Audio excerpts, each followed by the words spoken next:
राधे राधे। हरे कृष्णा। ओम नमो भगवते वासुदेवाय।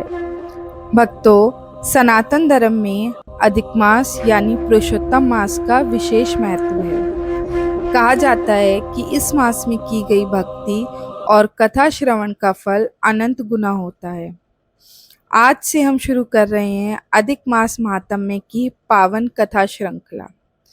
आज के पहले अध्याय में हम जानेंगे कि आखिर इस महान कथा की शुरुआत कहाँ से हुई और कैसे सूत जी ने ऋषियों के संशय को दूर किया। तो चलिए इस आध्यात्मिक यात्रा का आरंभ करते हैं। एक समय की बात है, भक्तों की सभी मनोकामनाओं को पूर्ण करने वाले वृंदावन के स्वामी भगवान पुरुषोत्तम को प्रणाम करते हुए इस पवित्र कथा का आरंभ होता है। भगवान नारायण, नर नरोत्तम, देवी सरस्वती और महर्षि व्यास का स्मरण कर आज हम उस ज्ञान की गंगा में डुबकी लगाएंगे जो हमारे जीवन का उद्धार करेगी।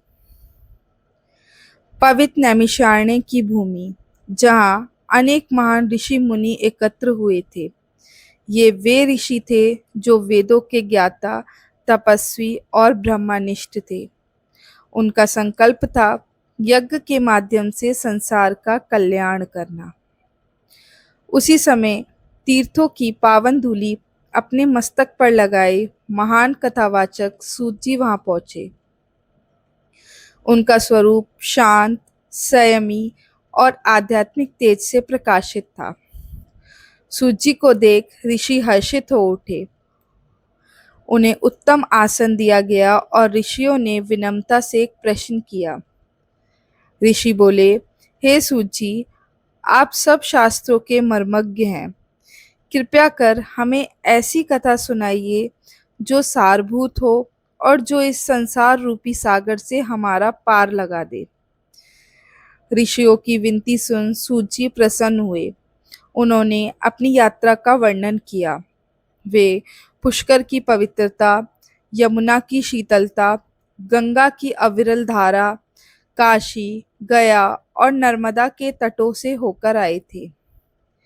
तीर्थयात्रा के पुण्य ने उनके मन को और भी निर्मल बना दिया था। यात्रा के दौरान सूत जी हस्तिनापुर पहुंचे। वहां उन्होंने एक आश्चर्यजनक समाचार सुना। चक्रवर्ती सम्राट राजा परीक्षित ने अपने विशाल साम्राज्य का त्याग कर दिया है और गंगा के तट पर आमरण, अनशन और तपस्या का संकल्प लिया है।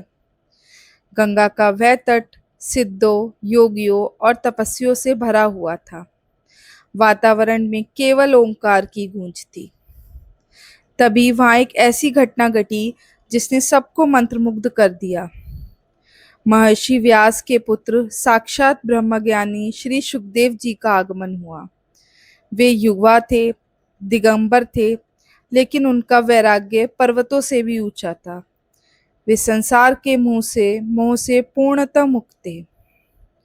उनके आते ही समस्त ऋषि मुनि, यहाँ तक कि उनके पिता व्यास जी भी उनके सम्मान में खड़े हो गए।